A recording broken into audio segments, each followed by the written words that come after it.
थांब, इतकी घाई कशाची आहे तुला? ज्या उत्तरासाठी तू तळमळतोयस तेच उत्तर देण्यासाठीच मी आज इथे आलो आहे. आधी तू शांत हो आणि माझ्याकडे बघ.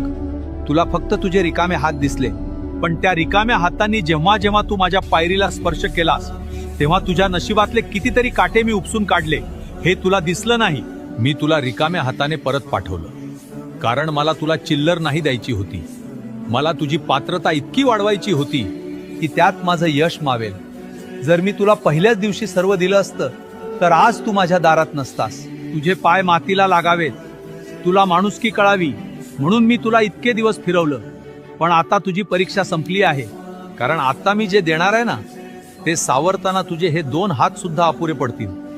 धीर धर, तुला फळ गोडच मिळेल. आणि एक गोष्ट लक्षात ठेव, सदैव श्री स्वामी समर्थ नावाचा जप करत राहा. भिवू नकोस, मी तुझ्या पाठीशी आहे.